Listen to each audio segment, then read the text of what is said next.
Queridas amigas, queridos amigos, sejam bem-vindos, bem-vindas. Espero que todos estejam bem.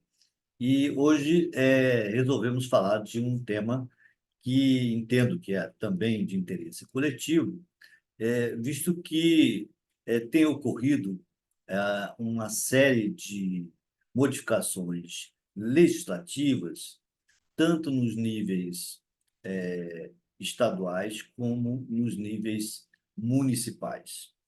Especificamente esses dois níveis. Mas também aqui não estará de fora da nossa consideração o âmbito federal. E o assunto, como vocês viram no título, é sobre a previdência estatal, né? Não a previdência do INSS especificamente, mas as previdências que nós chamamos de regime próprio, né? De previdência social. É, um exemplo prático, né? Nós temos aqui no estado do Rio de Janeiro o instituto chamado Rio Previdência, né? Que é uma entidade com um CNPJ específico e que cuida das pensões e aposentadorias dos servidores públicos do estado do Rio de Janeiro. Em todas unidades, em todas as outras unidades, né, da federação, também existem institutos de previdência dessas unidades federativas, né, nos 26 estados e mais o Distrito Federal.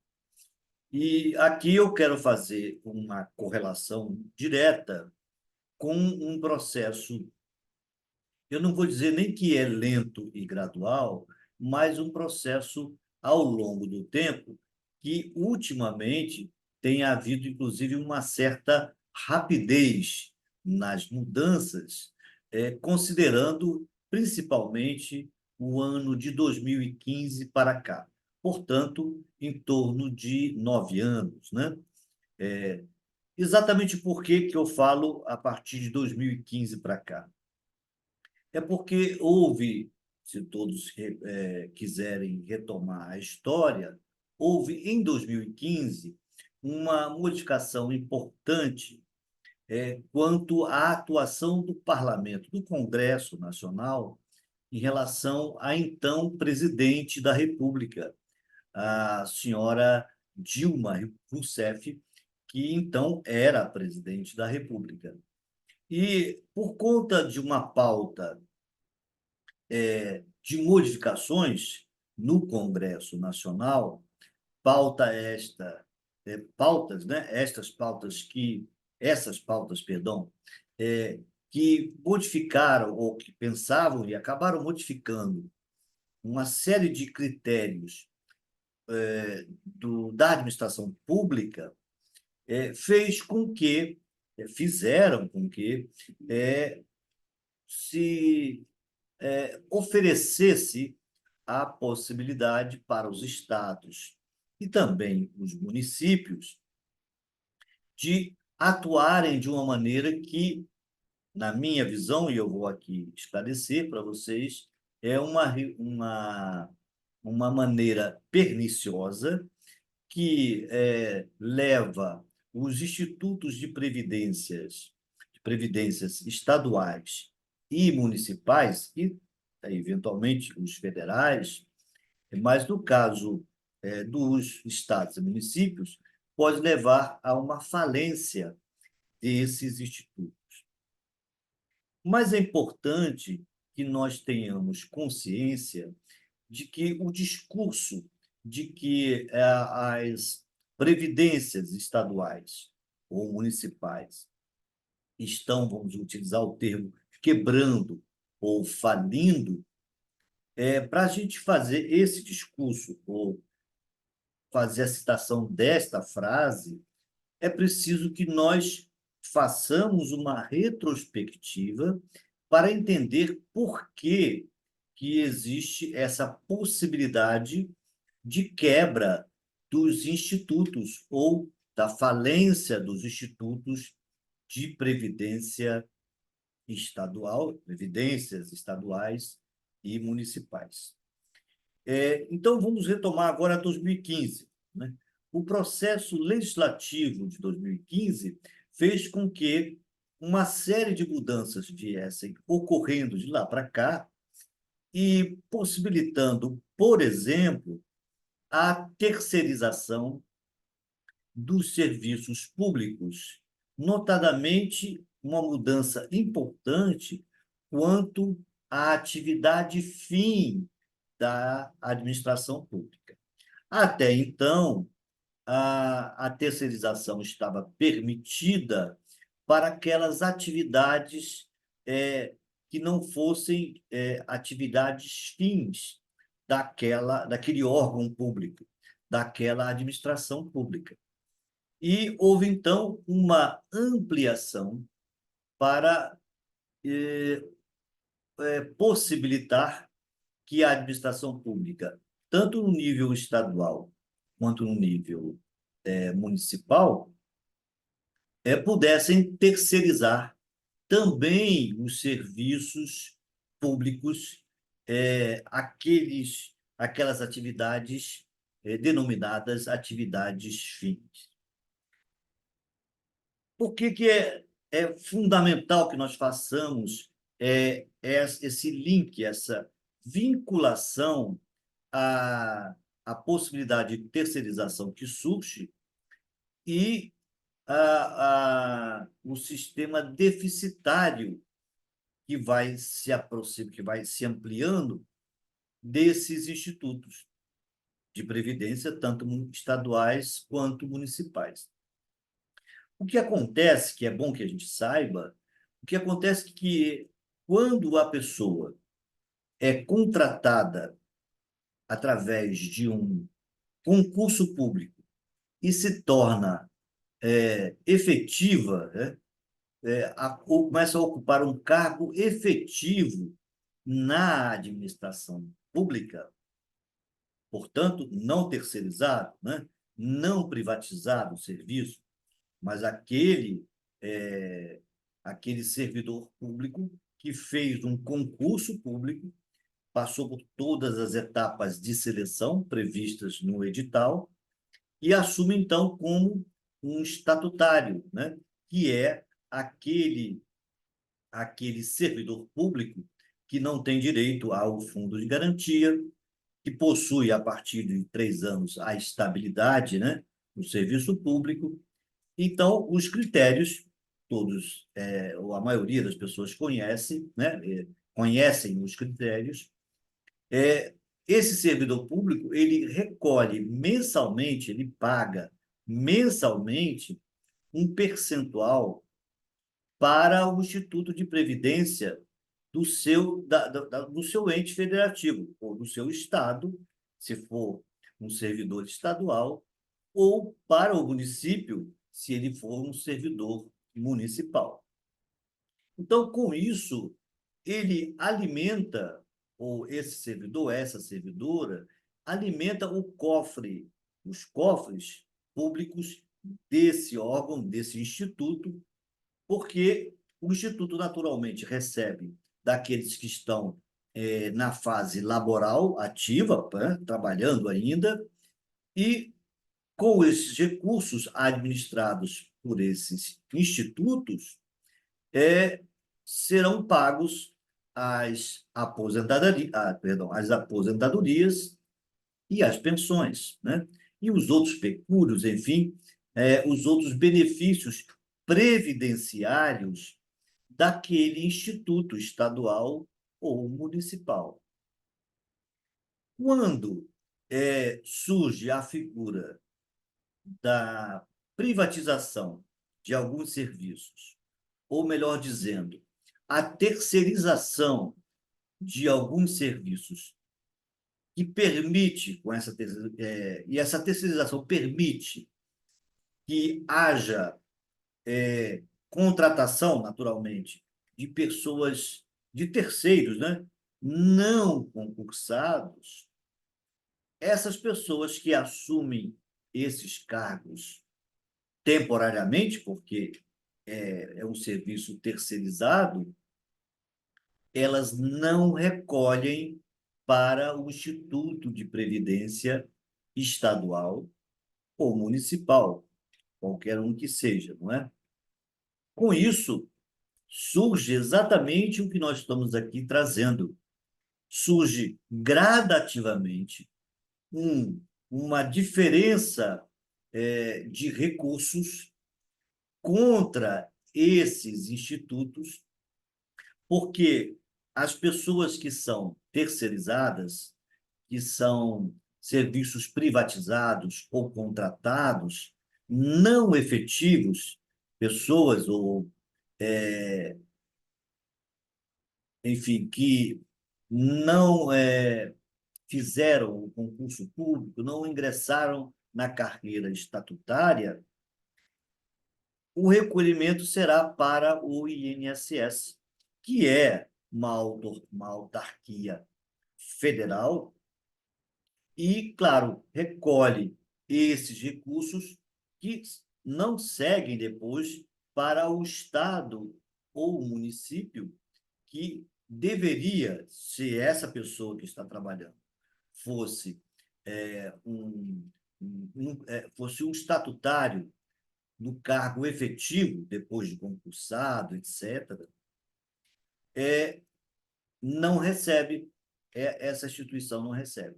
Então, ao longo do tempo, gradativamente, se ocorre uma ampliação da terceirização ou da privatização parcial dos serviços públicos, isso repercute diretamente no caixa desses institutos. Então, aqui a gente traz hoje essa discussão, esse debate, essa reflexão, para nós entendermos que isso tudo faz parte de de um projeto que, ao longo do tempo, vai desestruturando o próprio Estado brasileiro, vai desestruturando a própria organização da máquina administrativa brasileira. Então, não podemos, penso eu, que não devemos, minimamente não devemos, concordar com uma modificação ou com diversas modificações que enfraquecem a própria estrutura do Estado brasileiro. Então, é muito fácil para alguns fazer apenas o discurso de que a previdência estadual de determinado estado, né, ou a previdência de determinado município está com dificuldades financeiras, mas apenas fazer esse discurso sem entender as causas desse déficit ou dessa eventual carência de recursos é apenas um discurso vazio, né? Então, é preciso fazer o discurso, sim, mas é preciso também buscar as causas que transferem para o contribuinte ou para o próprio servidor público que ingressou há mais tempo na estrutura do Estado, ouvir, depois de trabalhar longo tempo, de que a Previdência está com dificuldades financeiras. Não deveria estar, porque se todos que trabalhassem na administração pública fossem efetivamente estatutários, concursados, portanto, passados por um critério seletivo, né, para ocupar aquele cargo, certamente esses institutos não estariam na situação que se encontram hoje.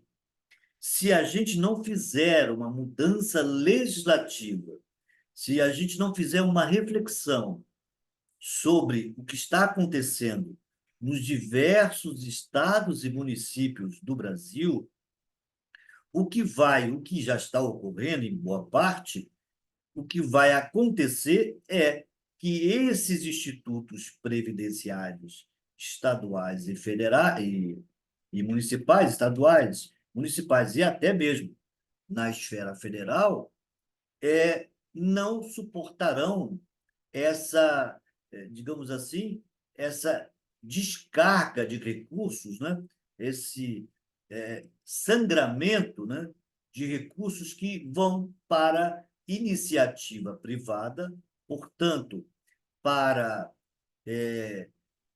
não digo enriquecer, mas para sustentar entidades privadas e não públicas, ao tempo que os recursos que deveriam ir para o Estado e município estarão, nesses casos de terceirização e privatização, mesmo que parcial, os créditos tributários serão levados ao governo federal, ao INSS, e não serão recolhidos para o Instituto Estadual, aonde está aquele servidor, aquele concursado.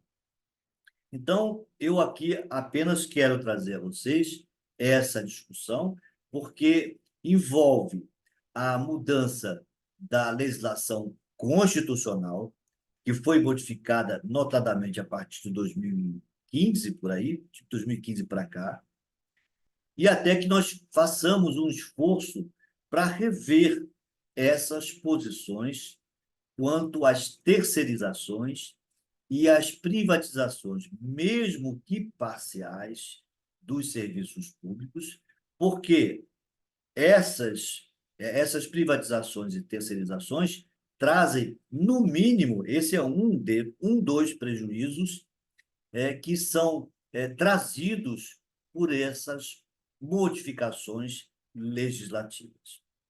Então, eu praticamente aqui encerro o nosso papo de hoje, a nossa reflexão, para pedir a todos que, novamente, né, que tenham atenção, né, na hora de votar agora em 2024 para prefeitos e vereadores, né, nos seus respectivos municípios, mas também já se preparar para a votação de 2026, quando nós escolheremos senadores, deputados federais, governadores, não é?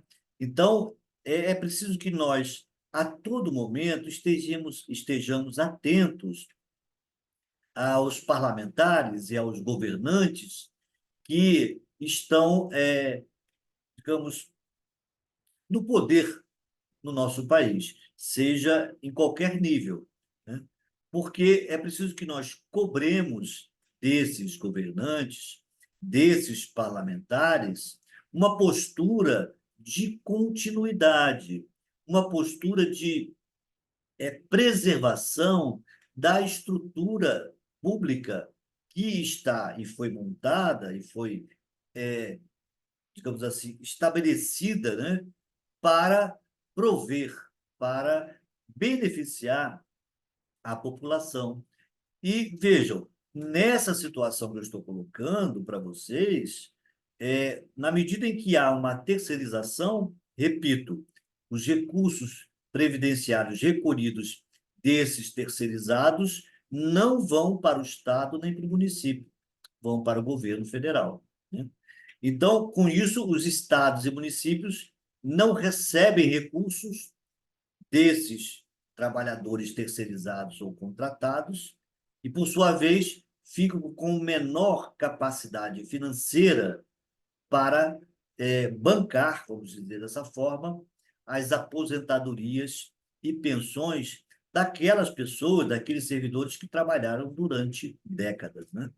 E com isso, ao final, quem acaba pagando por tudo isso é a própria população, não somente os servidores públicos, mas a própria população. Então, meus amigos, Era isso que eu queria hoje trazer como preocupação, não é? E, mais uma vez, repetindo, pedir que nós tomemos, né? Tomemos consciência e levemos essas preocupações aos nossos parlamentares, né? É, para que eles também observem que, da forma que está acontecendo hoje, basicamente o que a gente está fazendo é desestruturando o Estado brasileiro, entregando o Estado brasileiro aos grandes capitalistas, né? Às pessoas, aos grandes empresários, quando, na verdade, nós estamos falando de uma estrutura que foi criada e deve ser, claro, sempre adequada, ajustada, melhorada, para atender digamos assim, os direitos básicos da população, quer na área de educação, na área de saúde, na área do transporte, na área do próprio lazer, da moradia, enfim, aqueles direitos básicos que tanto a gente fala, que consta lá no artigo 6º da nossa Constituição, né? Então, é nessa linha que eu penso que nós deveríamos refletir, mais uma vez, sobre a cessação desses processos de terceirização e privatização de serviços públicos, que, ao fim e ao cabo, acabam beneficiando não a população em geral, mas os empresários que visam, claro, por ser empresário, visam efetivamente apenas o lucro e não o benefício social para a população, que é quem paga todos os tributos e sustenta o Estado brasileiro. Meus amigos, um grande abraço. Espero que nos reencontremos em breve, né? Hoje é uma quarta-feira, mas logo que possível faremos uma outra gravação para deixar aqui para os amigos, sempre sobre temas de interesse coletivo.